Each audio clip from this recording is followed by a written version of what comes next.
C'est dans une atmosphère de louange, d'adoration et d'écoute de la parole de Dieu que le fidèle du centre d'évangélisation missionnaire Semi Musoshi se sont réunis pour ces cultes, un moment consacré à la communion fraternelle et à l'enseignement biblique.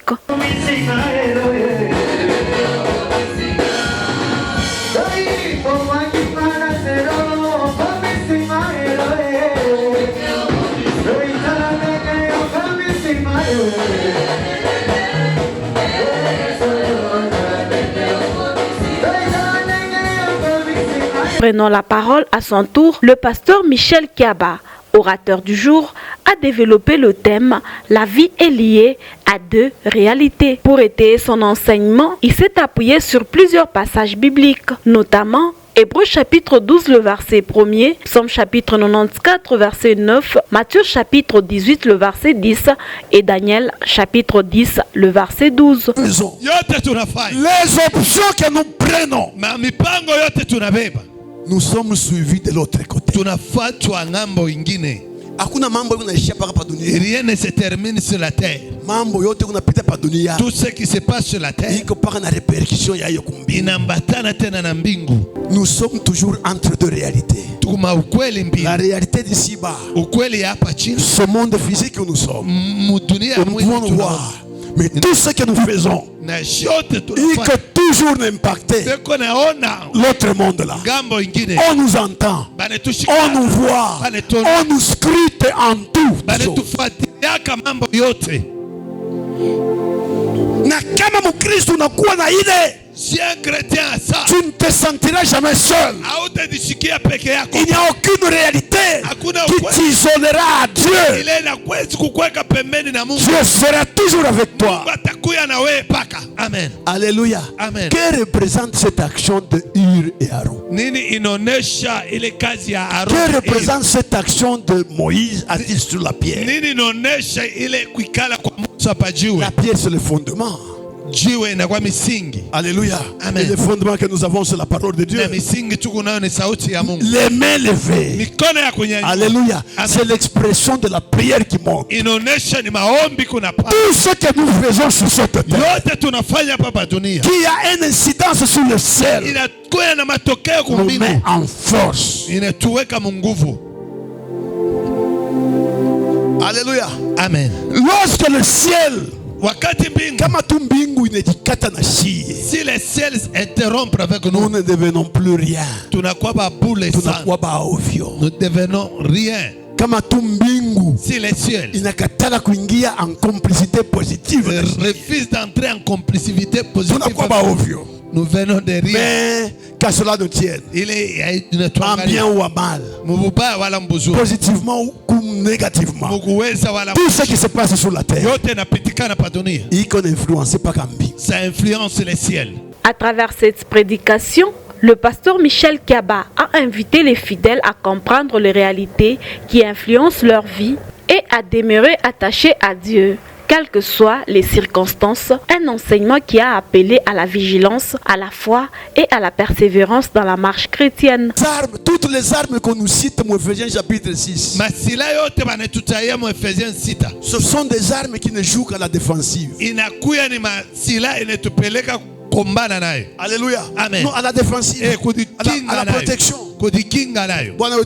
Amen. Et toutes ces armes, lorsque vous les remarquez très bien, elles n'agissent que dans le champ de qui marque votre présence, votre proximité. Mais il y a une arme plus redoutable, c'est la prière. Elle est aussi une arme. Alléluia. Amen. Elle seule, elle joue même à l'offensive. La prière, elle n'a pas de fait seulement là où vous êtes. Je peux être ici, influencer une situation qui se passe en Europe à cause de la prière. La prière, c'est une arme. Elle est différente des autres armes. Mais toutes les armes de Dieu sont nécessaires pour nous. Et c'est Dieu qui nous le recommande. Revêtez-vous de toutes les armes de Dieu. Et on les énumère sur une bonne liste dans le livre de Paul. Mais la prière, c'est une arme redoutable. Alléluia. Amen. Oui, la justice, elle agit là où tu es. L'ennemi vient. Il va se buter contre la justice que Dieu t'a. Entre louange, adoration et écoute de la parole de Dieu, ces cultes aura ainsi été un temps d'édification et de communion pour le fidèle de Semi Musoshi. Pour retrouver les centres d'évangélisation missionnaire Semi, rendez-vous au numéro 52 du croisement des avenues Mitwaba et rue Musoshi dans la commune de La Kenya. Celui qui est là présent avant que tu sois présent ici. Alléluia. Amen. Celui qui nous reçoit ce matin. Voilà pourquoi nous disons que nous sommes en sa présence. Avant que tu te réveilles, lui est là.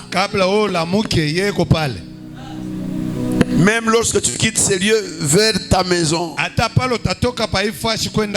avant que tu n'atteignes ta maison, lui est là. Alléluia. Amen. C'est un Dieu vivant. Merci. Nous remercions votre présence. Comme nous bénissons la présence même de notre Dieu. Pouvons-nous nous lever et nous plonger dans la lecture?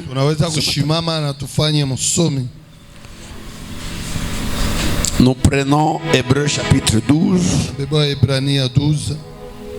le tout premier verset. Nous donc aussi, puisque nous sommes environnés d'une si grande nuée de témoins, rejetons tout fardeau et le péché qui nous enveloppe si facilement et courons avec persévérance dans la carrière qui nous est ouverte. Parole du Seigneur. Amen. Je veux qu'on s'exhorte aujourd'hui sur quelque chose de simple, mais que nous oublions très souvent. Alléluia. Amen. De quoi je veux parler ce matin? Je veux rappeler à quelqu'un que notre vie a une réalité en deux réalités. Je peux encore te rappeler que la vie que nous menons, elle est entre deux réalités. Est-ce que quelqu'un me comprend bien? Ta vie, que tu sois païen, que tu sois chrétien, ta vie est entre deux réalités. Est-ce que quelqu'un peut rappeler cela d'abord à son ami avant que nous n'allions loin? Maisha yako, ta vie, iko mupande mbili. C'est en deux réalités. Je veux que tu rappelles ça à celui que tu vois à côté. Ta vie est liée à deux réalités.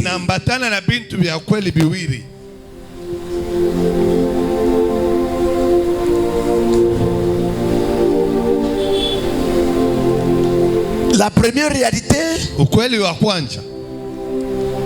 c'est ta vie physique sur cette terre. Alléluia. Amen. Mais cette vie, cette réalité d'une vie physique sur cette terre, elle est en liaison avec une autre réalité spirituelle. C'est-à-dire qu'au ciel où tu ne vois pas, tout ce que tu vis ici est connu là-bas.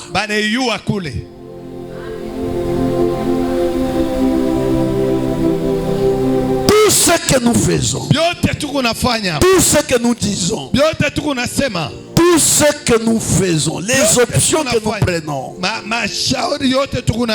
Alléluia. Amen.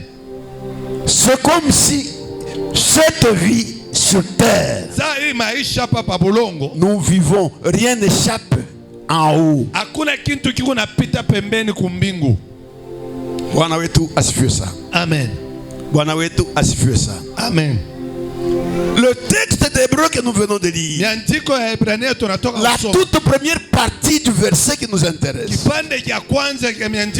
nous dit ceci: nous donc aussi, puisque nous sommes environnés d'une si grande nuée de témoins. Et il y a une virgule. Alléluia. Amen. Mais lorsque nous voulons bien comprendre cette partie du verset, elle est en liaison avec ce qui précède. Qu'est-ce qui précède? En haut de ce verset, on nous parle des héros de la foi. Alléluia. Amen. Le verset nous dit: nous donc aussi. Nous donc aussi, pourquoi? Parce qu'il y a ceux qui nous précèdent. Ceux qui nous précèdent là, avant qu'on ne parle de nous, fait référence aux héros de la foi de Hébreux chapitre 11. Écoutez ce que la fin du chapitre 11 nous dit au verset 40.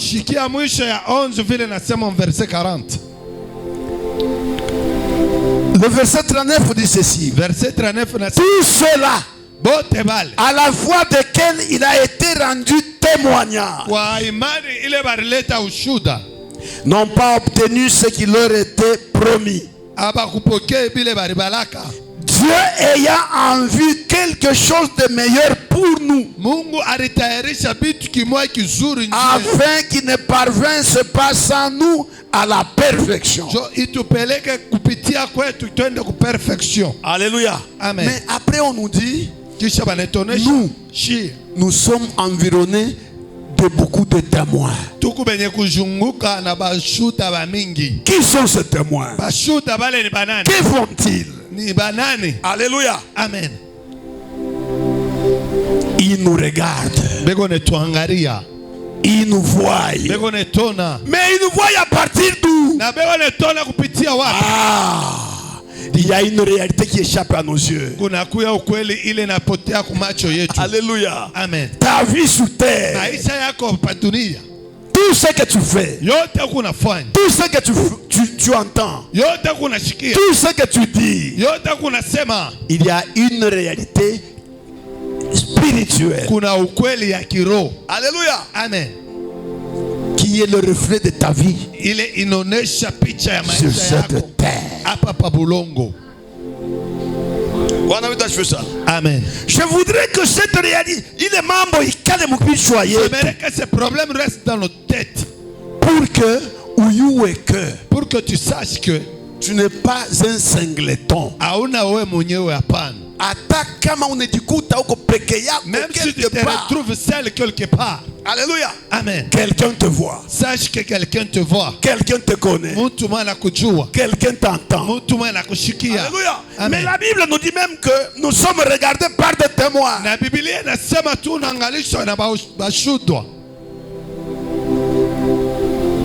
Mungu abarikiwe sana. Que Dieu soit béni. Le ciel regarde la terre.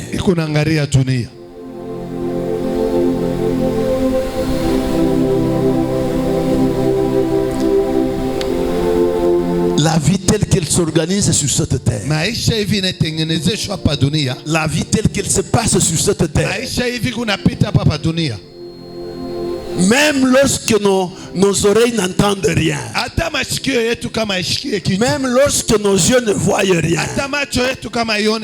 le ciel regarde la terre.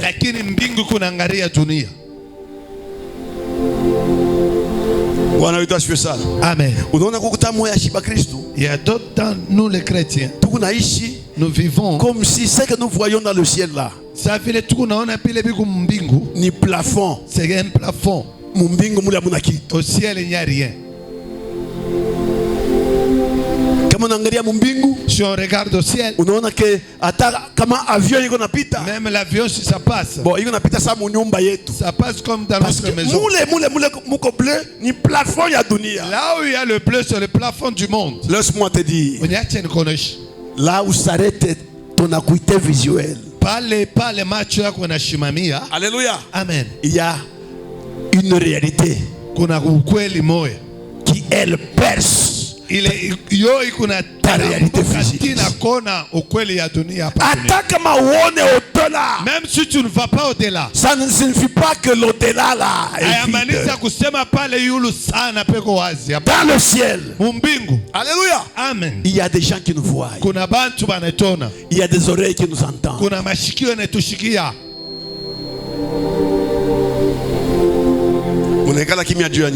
Vous restez calme, pourquoi? Pourquoi vous êtes si silencieux?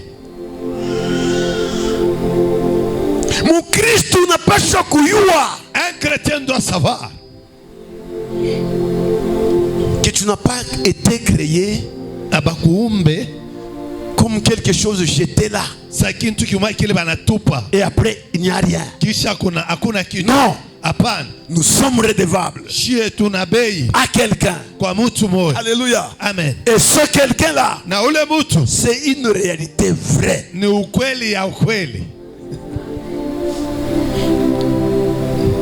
Mungu wetu abarikiwe sana. Amen. Dans le psaume 94, nous pouvons dire quelque chose. Psaume 94, le verset 9. Psaume 94, 9.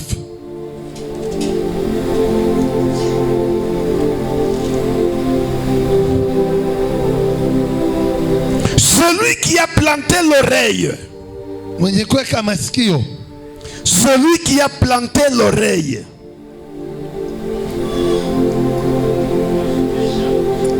celui qui a planté l'oreille, n'entendrait-il pas? Celui qui a formé l'œil, ne verrait-il pas? Déjà, là où le problème commence à s'éclairer. Si tu as les oreilles,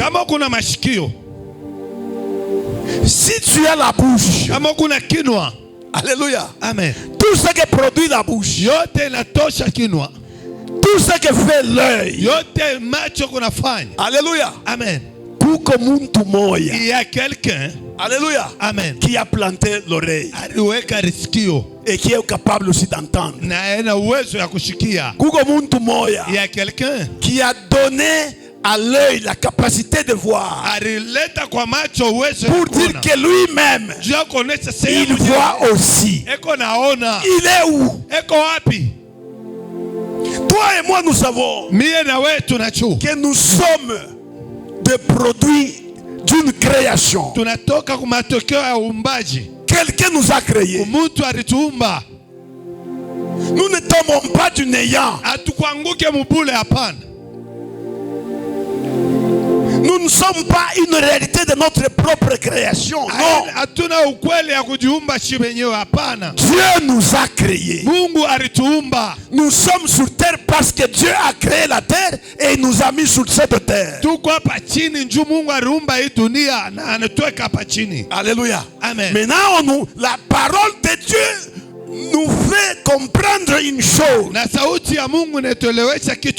Que si nous concevons que nous sommes des créations, nous sommes des créatures de Dieu, celui qui nous a donné à entendre, il entend aussi. celui qui nous a donné à voir, il voit aussi. Il nous voit à partir d'où? Il nous entend à partir d'où? Amen. La vie que nous menons, c'est une vie entre deux réalités. Nous sommes sur terre, mais tout ce que nous sommes, toute notre activité terrestre, elle est suivie d'en haut.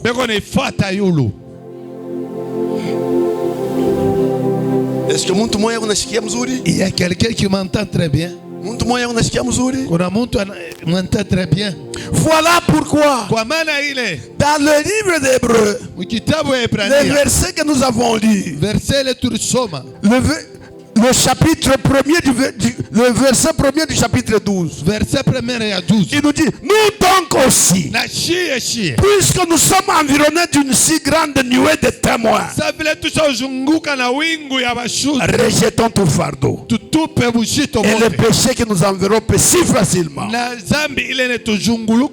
courons avec persévérance dans la carrière qui nous est ouverte. Lorsque tu vis sur cette terre, fais attention. Là en haut, tout ce que tu fais, alléluia, amen, tout ce que tu fais, il y a quelqu'un qui voit. Il y a même des témoins. Ceux-là qui ont vécu sur cette terre, ils ne sont jamais perdus. Dieu les a dérobés à notre vision. Nous ne pouvons pas les voir. Mais si et seulement si ils ont cru en un Dieu vivant. Notre Dieu, ce n'est pas un Dieu de mort, c'est un Dieu de vivant. Ils vivent à ses côtés et ils sont pour nous des témoins qui nous voient. Amen. Amen. Voilà pourquoi dans notre foi nous les chrétiens, même la façon de pleurer, on ne pleure pas comme des païens.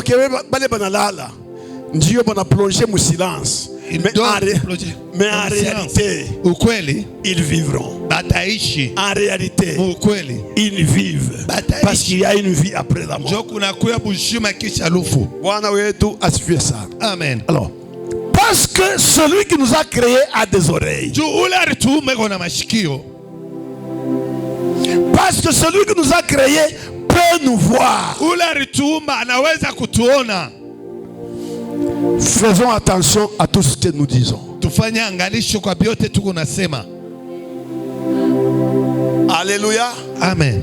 Alléluia. Amen. Fais attention à tout ce que tu dis. Que tu sois païen, que tu sois chrétien, fais attention à tout ce qui sort de ta bouche.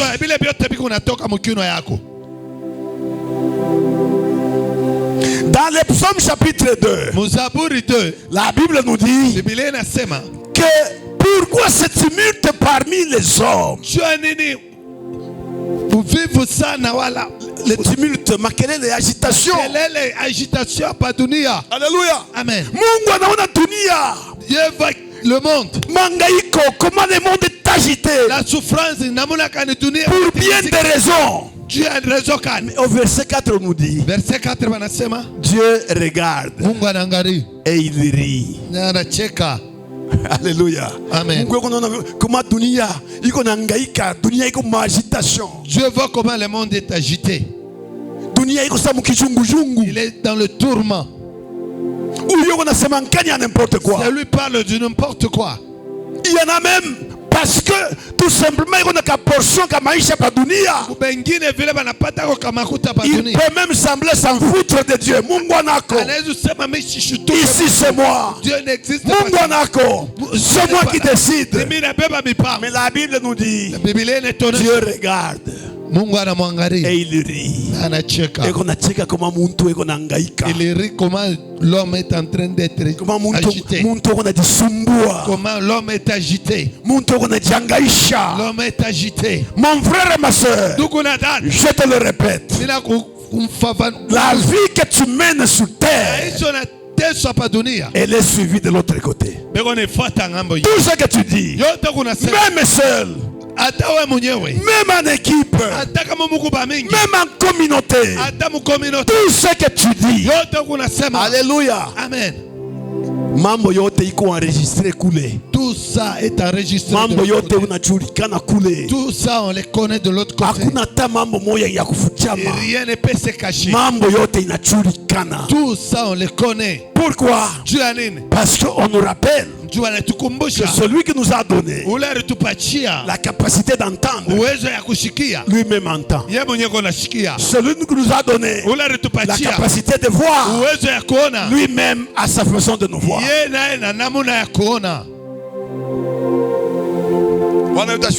Amen. Amen. Vivons avec attention. Ata unasemble kuweza, même si tu sembles réussir, ata unaona ke mbingu inaangukia pa kichwa chako, même si tu vois que le ciel est tombé sur ta tête, tulizana mu condition yote, sois à l'aise dans toutes les conditions. Yote biko natoka kwa kinywa chako, tout ce que tu fais sortir dans ton yote biko natoka kwa roho yako, tout ce que tu fais sortir dans ton cœur. Il y a le ciel qui te regarde, il y a le ciel qui voit. Alléluia. Rien n'échappe à Dieu. Tout est connu, tout est enregistré. Et ceux qui ont vécu sur cette terre, parce qu'il y a ne sont pas disparus. Ils sont des témoins qui nous voient. Ils sont des témoins qui vous regardent.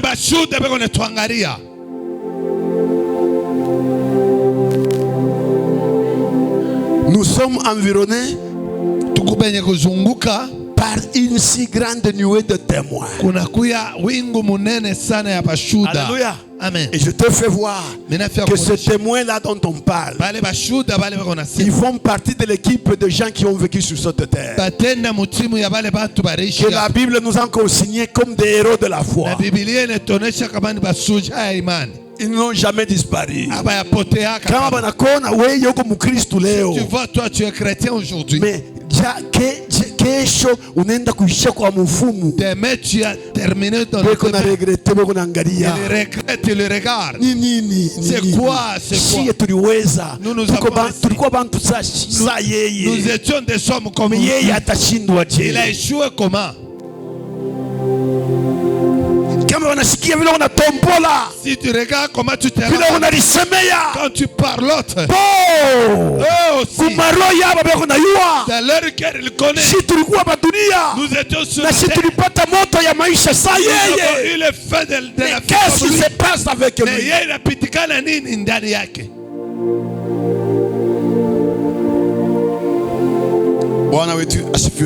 Amen. Amen.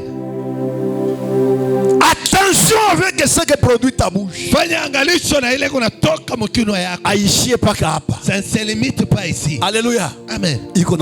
Ça monte. Ça monte. Dans le Proverbe chapitre 22. Proverbe 22. Non, le Proverbe chapitre 17, le verset 5. Proverbe 17, verset 5. Celui qui se moque du pauvre. Alléluia. Amen. Celui qui se moque du pauvre, il se moque de celui qui l'a créé. Alléluia. Amen. Celui qui se moque de celui qui n'a rien. Celui qui se moque de celui qui souffre. Asema eko na chukiza ule alimufanya. Il se moque celui qui l'a créé. Mais réfléchissons un peu. Celui qui l'a créé, il est où? Celui qui a créé les pauvres, lui, il est où? Mais celui qui se moque du pauvre, lui, est où? Mais comment se fait-il que pour une histoire qui se passe sur terre, ça va mettre en action, ça va irriter celui qui n'est pas sur terre? Nous sommes interconnectés. Alléluia. Amen. Alléluia. Amen. Tu Tu te moques de celui qui souffre. Tu te moques de celui qui n'a rien. La Bible dit unachukiza ule alimfanya. La Bible dit que tu irrites celui qui l'a créé. Fanya attention wakati ungali pa dunia. Fanya angalisho quand on est encore sur. Tout ce qui se passe sur cette terre, alléluia, a une répercussion dans le ciel. Ikuna matokeo kumbingu. Na mukristo kama unayua ile. Et tout chrétien qui connaît cela, utakontrole kinywa kyako. Il va contrôler sa bouche. Utakontrole kinywa kyako. Tu vas contrôler ta bouche. Unako bantu wale abekalake na frein kukinywa. Il y a des gens qui n'ont pas de frein à la bouche. Kyokyote kile kinawaza roho yake paka kitatoka kwa roho. Dans son cœur, il va faire sortir ça. Quelqu'un qui se tape la poitrine dit, moi je parle seulement que je me libère. Si je n'ai pas encore parlé, je ne me sens pas à l'aise. Que je peux me libérer avec ce problème. Oui, tu peux te libérer. Mais n'oublie pas que tout ce qui sort de ta bouche, celui qui vit dans le ciel, il connaît ce qui vient dans ton cœur.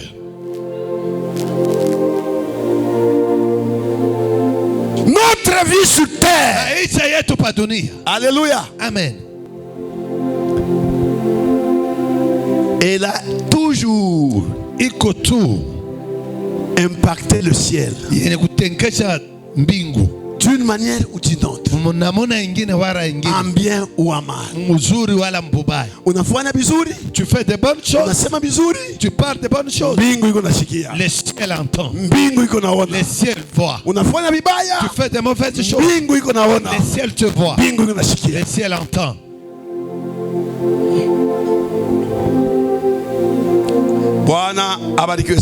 Amen. Que Dieu soit béni. Tous les actes que nous posons, en bien ou en mal, il faut pas une répercussion kumbingu.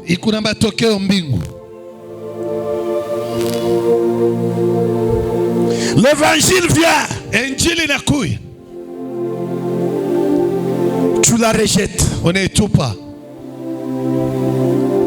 La bonne nouvelle toque à ton cœur. Tu repousses. Le ciel est témoin. Le ciel entend. Voilà pourquoi la Bible nous dit que si à l'écoute de l'évangile sur la terre,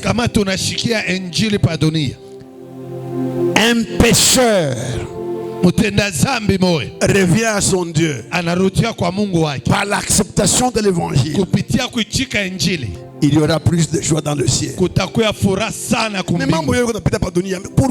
pourquoi on doit parler du ciel? Les choses passent dans ce monde. L'homme est toujours entre deux réalités. Une réalité visible et une réalité invisible.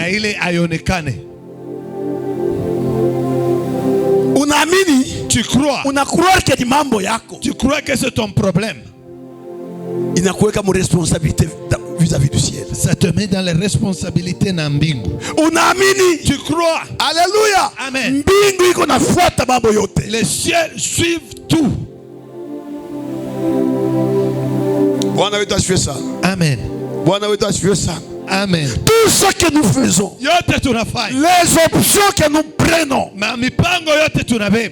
nous sommes suivis de l'autre côté. Rien ne se termine sur la terre. Tout ce qui se passe sur la terre, alléluia. Amen. Dans Matthieu chapitre 18, Matthieu 18, le verset 10 nous dit ceci. Le verset 10 gardez-vous de mépriser l'un de ces petits. Évidemment, il y a un aspect prophétique à ça. Mais je voudrais d'abord seulement m'en tenir à l'aspect littéral. Gardez-vous de mépriser l'un des plus petits. Et la Bible poursuit en disant, car leurs anges dans le ciel. Alléluia. Amen. voient leurs anges dans le ciel voient pour dire que mambo yote tuko nafanya, tout ce qu'on fait ici, individuellement ou collectivement, kwa upekee wala kwa wingi. Alléluia. Amen. Il y a toujours une répercussion dans le ciel. Kuna kuya kona kufuatwa kwa ile mambo kumbingu. Hata bana kuchokoza, même si on t'attaque, bana kuchukiza, même si on hata bana kufurahisha, même si on te plaît, réaction yako yote, ta réaction iko suivi dans le ciel. Est suivie dans le ciel.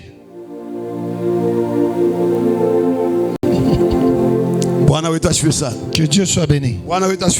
Que Dieu soit béni. Quand je te dis tout cela, c'est pour que ni aiguiser sens yako ya responsabilité. Pour la vie d'un chrétien. Être chrétien, c'est être responsable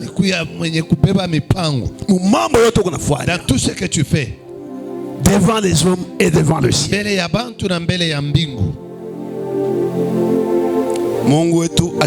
Que Dieu soit béni. Alléluia. Amen. Alléluia. Amen.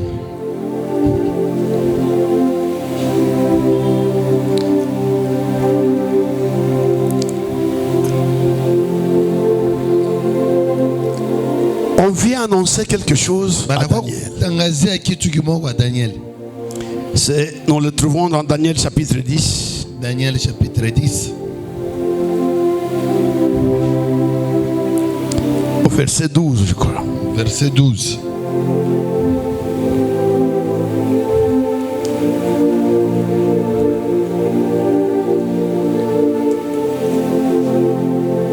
Quelqu'un a trouvé? Daniel chapitre 10. Le verset 12, nous lisons au nom de Jésus. Je suis seul avec ma Bible.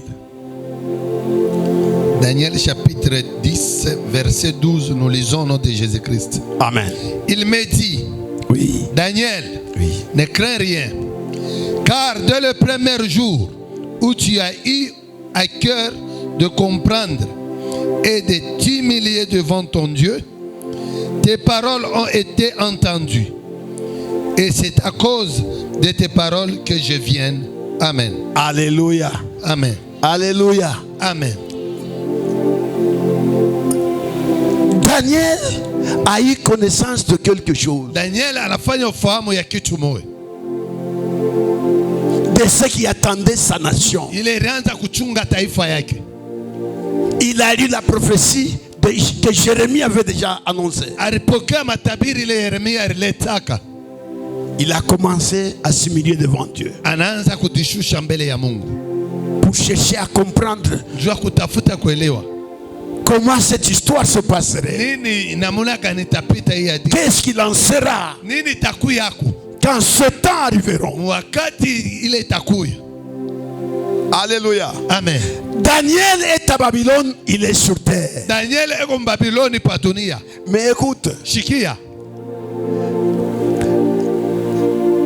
Alors qu'il est là, comme nous le faisons très souvent, on vous annonce quelque chose, on te parle de quelque chose, ou toi-même tu prends conscience d'une réalité,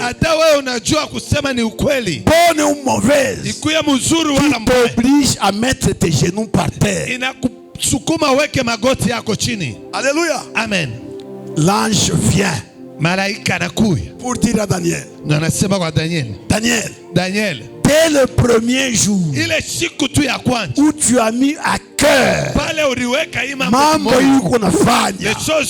quand tu as commencé ta prière directement dans le ciel, on m'a dépêché pour que je vienne vers toi. Mais si j'avais tardé, alléluia, c'est pas que je suis venu en retard, j'ai rencontré un obstacle dans quelque part. Mais ce que je veux que nous comprenions en rapport avec notre exhortation ce matin, comment Daniel qui commence sa prière sur terre, que sa prière enclenche déjà un mouvement dans le ciel. Tout ce que nous faisons sur la terre. Alléluia. Amen. Impact. Ça a de l'impact au ciel. Alléluia. Amen. Mais le diable, l'ennemi, et le Shaitan est adoué. Très facile. Ils nous connaissent très bien. Il veut que cette réalité. Au point que les gens, si quelqu'un parle, si quelqu'un fait quelque chose, qu'il ne va pas au-delà, il y a une réalité. Amen. Il y a quelqu'un qui non, un chrétien ne parle pas. Un chrétien ne fait pas ça. Papa, tu me conseilles parce que ça ne te concerne pas. Oui, ça ne me concerne pas. Mais ton problème concerne ce que tu ne vois pas. Ça concerne que tes yeux ne te voient pas. Dieu lui-même ne nous a-t-il pas dit: je suis avec vous tous les jours. Je ne vous abandonnerai jamais. Au point que le diable nous fait même oublier que quoi que nous soyons dans cette vie physique, il y a une réalité spirituelle qui est avec nous.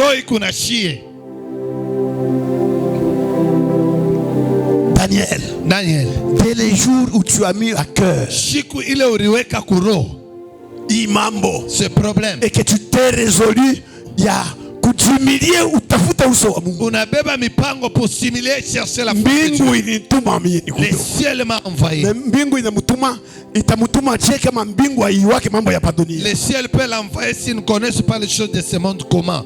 Ba Kristo, les chrétiens. Laissez-moi vous dire. Alléluia. Amen. Ce que nous faisons ici, c'est le reflet de notre réalité. Ni picha ya ukweli ingine. Alléluia. Amen. C'est le reflet de notre réalité. Ni picha ya ukweli ingine.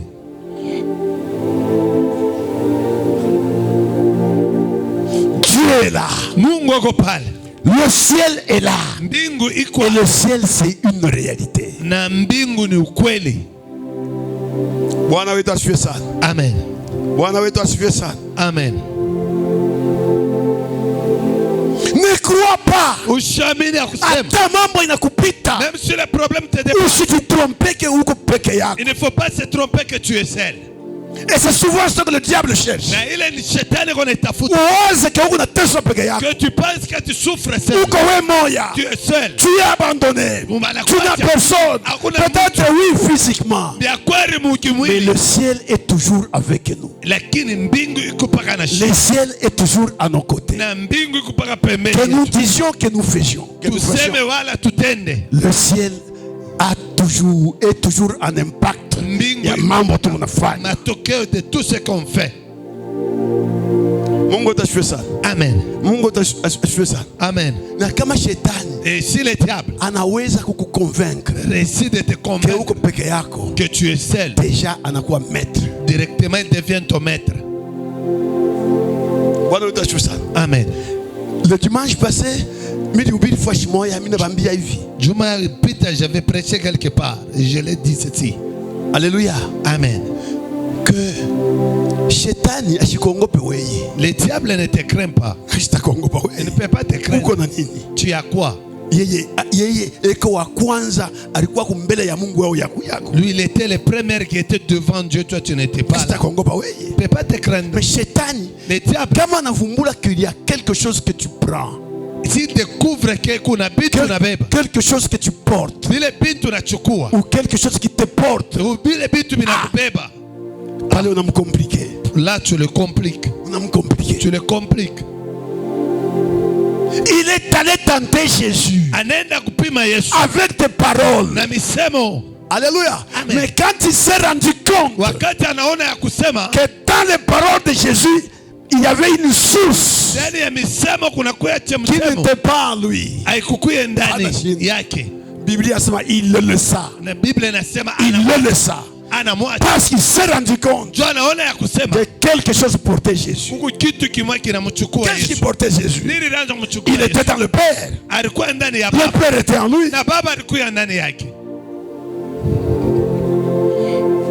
Voilà pourquoi Yesu atamwambia, kwa maana Jésus tu ne tenteras pas le Seigneur ton Dieu. hautaweza kupima Bwana wako. Tu ne tenteras pas le Seigneur ton Dieu. Hautampima Bwana Mais le Dieu de Jésus-Christ était où? Na Bwana Yesu Kristo Il était en lui. alikuwa ndani. Il était avec lui. Alikuwa naye. Et c'est ça d'abord. Joile. Kile shetani yeko na tafuta d'abord à convaincre mon Christ à me débarrasser de la réalité. Na ile conscience. À débarrasser avec cette réalité. Milione devant mambo. Tu te vends. Ou bien devant fura. Devant le unakuwa maître wewe mwenyewe. Tu es le seul maître. Uko peke yako. Tu es le seul. Atakuweza. Il va te vaincre. Bwana wetu asifiwe sana. Amen. Bwana wetu asifiwe sana. Amen. Nous sommes toujours entre deux réalités. La réalité d'ici-bas. Ce monde physique où nous sommes. Nous pouvons voir. Mais tout ce que nous faisons, il peut toujours impacter l'autre monde là. On nous entend, on nous voit, on nous scrute en tout. Na kama mkristo unakuwa na ile, si un chrétien a ça, tu ne te sentiras jamais seul. Il n'y a aucune réalité qui t'isolera à Dieu. Dieu sera toujours avec toi. Que Dieu soit béni. Amen. Écoutez, dans Exode chapitre 17, à partir du verset 8, on nous dit, Amalek vint combattre les enfants d'Israël. Alléluia. Amen. Il a fait une première expérience et il en voulait une autre. Quand Moïse a vu ça, un bon prophète, il appelle Josué. Josué, cherche-moi des hommes. Josué amena Aaron et Hur. Alléluia. Amen. Nous savons tous que Aaron était le grand frère de Moïse. Et il dit à Josué, toi tu vas aller au front. Mais moi, avec ces hommes ici, je vais monter et je me tiendrai sur la montagne. Alléluia. Amen. Toi tu vas aller là. Moi je vais monter avec ces hommes sur la montagne. Sur la colline. Et là, nous allons changer le cours des choses. Alléluia. Amen. Quand il monte avec ces hommes, la Bible nous dit, toutes les fois que Moïse élevait ses mains, on entendait la victoire en bas. Josué était plus fort. Alléluia. Amen. Alléluia. Amen. Josué était fort. Mais chaque fois que les bras de Moïse, à cause de la pesanteur, s'affaissaient, s'affaiblissait, Josué pleurait. Les choses ne prospèrent pas. Alléluia. Amen. Mais qu'est-ce que nous pouvons comprendre dans une histoire comme ça?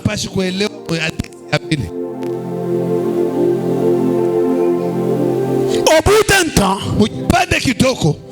quand Hur et Aaron ont compris ce rapport de force, l'élévation des mains et la victoire dans la vallée, ils ont dit non. Nous on ne va pas laisser Moïse passer les bras. Qu'est-ce que nous faisons? Nous allons prendre maintenant une pierre, qu'il s'asseye là-bas et que nous on soutienne chacun l'un d'un côté, l'un de l'autre, ses bras pour que jamais ne faiblisse. Et Moïse a maintenu longtemps ses mains en haut. Et toutes les fois que ses mains étaient maintenues dans cette position, le rapport était positif. Josué était le plus fort. Madian était affaibli. Amalek était affaibli, vous le dites. Alléluia. Amen. Alléluia. Amen. Que représente cette action de Hur et Aaron? Que représente cette action de Moïse assis sur la pierre? La pierre, c'est le fondement. Alléluia. Amen. Et le fondement que nous avons, c'est la parole de Dieu. Les mains levées. Alléluia. C'est l'expression de la prière qui monte. Tout ce que nous faisons sur cette terre, qui a une incidence sur le ciel, nous met en force. Alléluia. Amen. Lorsque le ciel, si les ciels interrompent avec nous, nous ne devenons plus rien. Nous devenons rien. Si les ciels en complicité positive, refusent d'entrer en complicité positive, nous venons de rien. Mais qu'à cela ne tienne, en bien ou en mal, positivement ou négativement, tout ce qui se passe sur la terre, ça influence les ciels. Amen. Amen. Amen. Les mains levées de Moïse, soutenues par les bras d'Aaron et Hur, il a changé rapport de force com vita. Ça a changé le rapport de force dans la guerre. Pour dire tout ce qu'on fait, ça a un lien avec le ciel. C'est-à-dire notre échec, si on ne plaît pas à Dieu. Amen. Oui. Nos échecs, si on ne plaît pas à Dieu. Et la réussite aussi, on ne réussit pas seul. C'est seulement si le ciel a. Voilà pourquoi moi quand je parle même du combat spirituel, j'ai toujours dit toutes les armes qu'on nous cite dans Ephésiens chapitre 6, ce sont des armes qui ne jouent qu'à la défensive. Alléluia. Amen. Non, à la défensive, à la protection. Amen. Et toutes ces armes, lorsque vous les remarquez très bien, elles n'agissent que dans le champ de qui marque votre présence, votre proximité. Mais il y a une arme plus redoutable,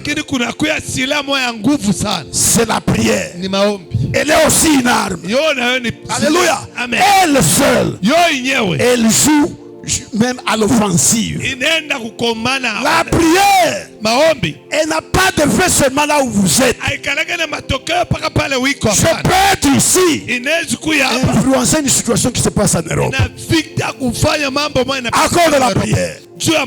Alléluia. Amen. Alléluia. Amen. Je vais vite terminer. La prière, c'est une arme. Elle est différente des autres armes. Mais toutes les armes de Dieu sont nécessaires pour nous. Et c'est Dieu qui nous le recommande. Revêtez-vous de toutes les armes de Dieu. Et on les énumère sur une bonne liste dans le livre de Paul. Mais la prière, c'est une arme redoutable. Alléluia. Amen. Oui, la justice, elle agit là où tu es. L'ennemi vient, il va se buter contre la justice que Dieu t'a. Alléluia. Amen. Alléluia. Amen. Les ailes que donne l'évangile de foi, l'évangile de paix, il t'aide à écraser tout ce que l'ennemi a mis comme embûche sur ton chemin. Le casque du salut, il te protège contre les mauvaises pensées. Parce que le salut que nous avons reçu en Christ, c'est la plus grande assurance qui soit. Alléluia. Rien ne nous détourne du salut que Christ nous a donné. Même quand les mauvaises pensées viennent, nous les ramenons toutes à l'obéissance de Christ.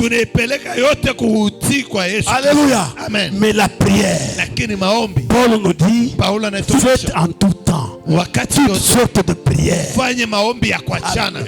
Faites en tout temps toutes sortes de prières. La prière, c'est une arme redoutable. Elle n'agit pas seulement là où tu passes. Elle n'agit pas seulement là où tu vis. Elle n'agit pas seulement pour te protéger. Mais elle peut agir même plus à distance que toi. Pourquoi elle est plus redoutable? Alléluia. Amen. Parce qu'elle est renforcée par la réalité de la foi.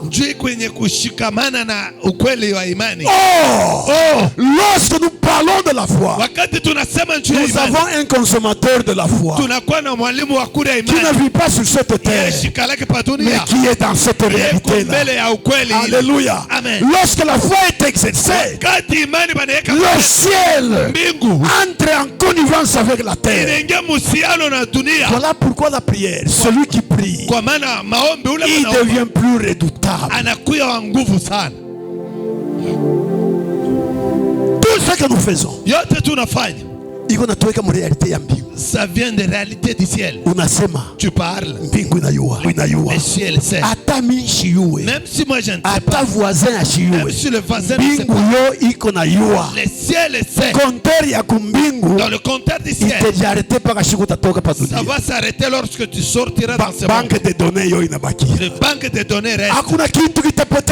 Rien ne peut disparaître. Tout ce que nous avons fait sur cette terre, étant dans ce corps, il y a des résonances au ciel. Même l'exercice de ta foi, tout cela on l'enregistre. Voilà pourquoi mon frère et ma soeur, prends cette réalité, qu'elle soit active dans ta conscience. Amen. Je vais maintenant terminer par cette note. Dans Ecclésiaste chapitre 11, le verset 1er nous dit ceci. Le verset 1er, jette ton pain à l'eau, car avec le temps, tu le retrouveras. Oh, une réalité compliquée.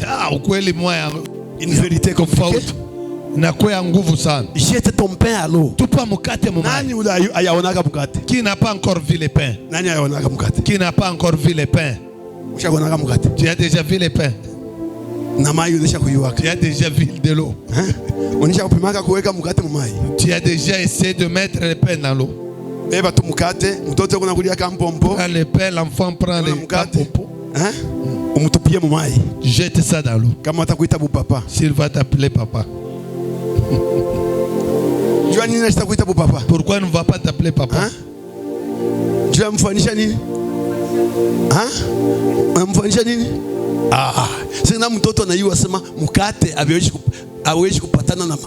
Même l'enfant connaît que si tu jettes le pain, le résultat sera quoi? Ça va se dissoudre. Mais Dieu qui nous dit, jette ton pain à l'eau. Avec le temps, tu le retrouveras. Ça veut dire quoi ça? Mais est-ce qu'il y avait une pensée au pain pour comprendre ça? Alléluia. Amen. Tout ce que le ciel nous dit, alléluia. Amen. Le ciel en connaît la portée.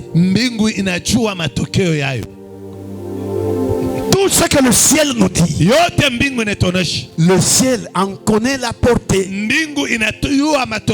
C'est la parole que nous avons. Nous acceptons, nous concevons, c'est que c'est une parole qui est venue du ciel. C'est que le ciel connaît la portée de ce que nous avons.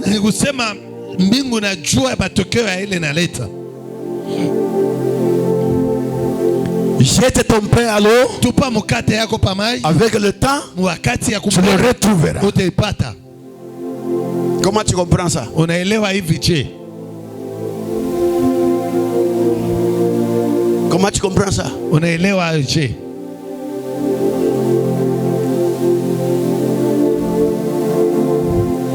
Est-ce que tu crois que si tu jettes le pain à l'eau, 2 ans après, tu vas encore récupérer le pain? C'est possible? Hein? C'est possible? Oh, les petits ne croient pas. Les petits ne croient pas. Il détruit la parole. Hein? Hein? Les petits ne croient pas. 2 ans après, tu tapata le mukate. Après 2 ans, on va le retrouver. 2 ans, 10 ans. 10 ans. Tu vas trouver le pain tel qu'il était. Impossible, vrai? Inawezekana wala haiwezekani. Les petits ne croient pas. Amen.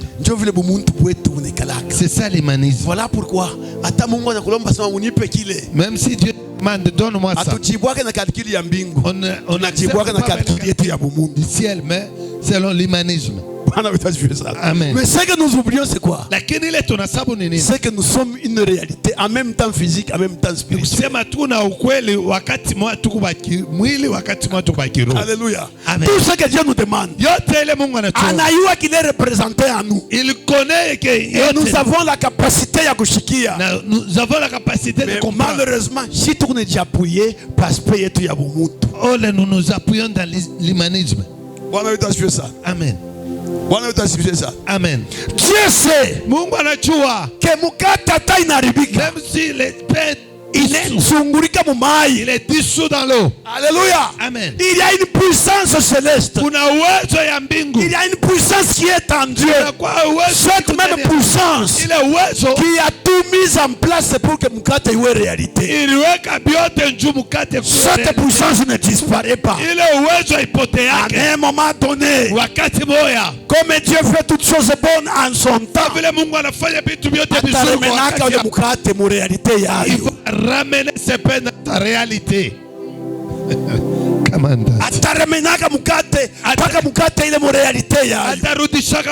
Dans sa réalité. Tout ce qui existe. Alléluia. Amen. Dieu est la cause de toute existence. Alléluia. Dieu connaît ça. Il connaît tout. Rien ne se dérobe à la puissance de Dieu. Dieu ne se dérobe à la capacité de Dieu de faire des choses. La Bible dit, il ordonne et la chose s'exécute. Comme si la chose était là déjà. Lorsqu'il dit, mets ton pain à l'eau, c'est une figure de style. Investi. Tu mangeras les produits à investissement yako. Unipime potesha mwangu mie. Père dans moi. Tupa mumutoni ya neema. Jette dans l'eau de la grâce. Neema ayoshi tena kureproduire. Si tu ne verras pas la grâce reproduire. Amen. Alléluia. Amen. Nani ule alinesha kutoka hapo dunia na ndani ya Mungu. Qui est déjà sorti dans ce monde. Mungu na ndani yake. Dieu a sa dette. Mungu anashipokea na ndani ya nani? Dieu peut recevoir la dette de qui? Tout ce que l'homme anaweza kuweka mumutoni ya Mungu. Tout ce que l'homme peut placer dans l'eau de Dieu. Il le retrouvera. Atebipata. Alléluia. Amen. Il le retrouvera. Atebipata. Dieu ne mange pas le pain. Lui-même c'est le pain de vie. Alléluia. Amen. Si quelque chose se perd dans lui, il a le pouvoir de reproduire tout ce que tu as perdu dans lui. Voilà pourquoi même dans le mystère de la vie de Christ, la Bible nous dit on le regardait comme frappé de Dieu, comme abandonné, comme détruit. lui comme maudit. Alléluia. Amen. Alors qu'il était la source même de la vie. Source de la puissance même de Dieu. Devant Dieu, rien ne peut être abîmé. Parce que Dieu, c'est la toute puissance. Alléluia. Amen. Dieu est celui qui produit. C'est lui la source de toutes choses. Amen. Bwana utashwe sana. Amen. Bwana utashwe sana. Amen. Tunasikia manasema tupa mkate. Jette les pains. Si nous pouvons bien réfléchir, mukate c'est le produit de l'homme, non? Les pains c'est le produit de l'homme. Est-ce que l'eau c'est le produit de l'homme? Est-ce que mai ni muntu doit refine?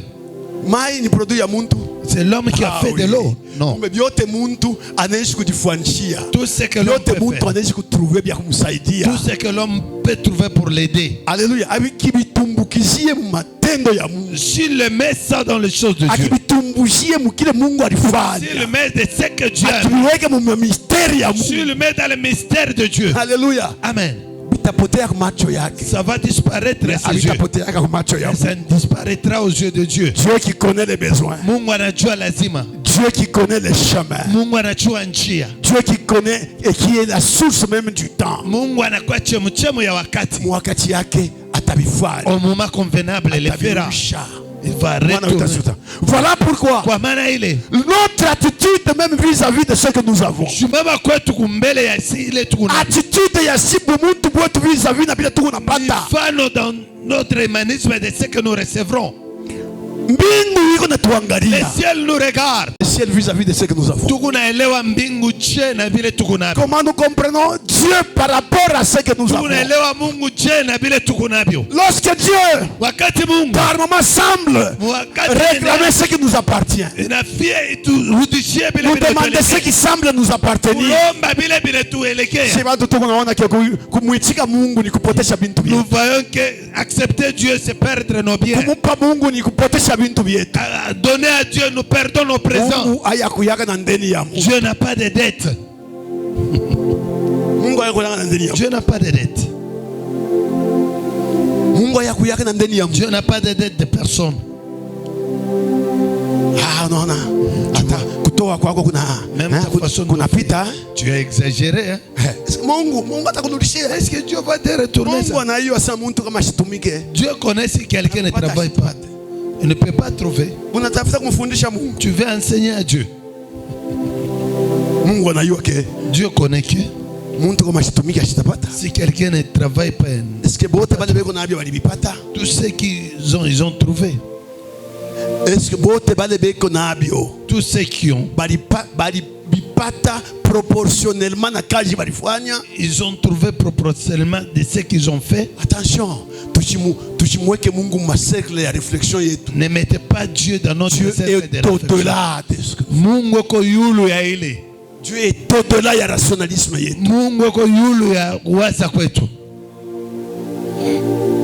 Jette ton pain à l'eau. Avec le temps tu le retrouves. Ah oui. C'est pas facile de comprendre ça. Voilà pourquoi je te dis, tu sais que tu es entre deux réalités. Il y a ce que tu vois, ce que tu peux comprendre, mais le ciel te comprend aussi. Le ciel te voit aussi. Tu raisonnes, mais le ciel te raisonne aussi. Le ciel te raisonne aussi. Bwana wetu asifiwe sana. Amen. Bwana wetu asifiwe sana. Amen. Est-ce que Dieu c'est une réalité pour toi? Mungu ni ukweli kwako? Tushikwe na Mungu wa philosophe. Il ne faut pas avoir un Dieu de philosophe. Bwana wetu asifiwe sana. Amen. Bwana wetu asifiwe sana. Amen. Dieu est réel. Mungu ni wa kweli. Dieu est réel. Mungu ni wa kweli, ni mushima. C'est une réalité. Ni ukweli ya. Voilà pourquoi. Kwa maana ile. Mpaka wakati imani naona.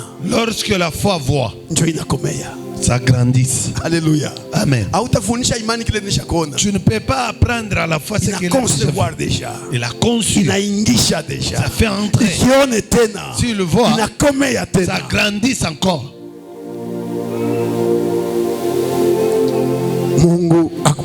Que Dieu te bénisse. Dans tout ce que nous faisons, dans tout ce que nous disons,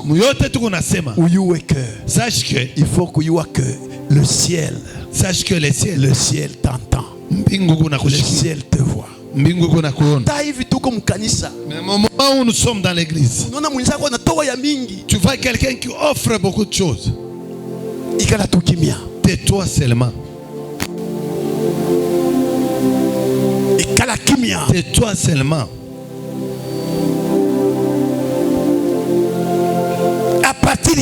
À partir de je veux que tu apprennes tout ce que tu ne comprends pas en matière d'imani.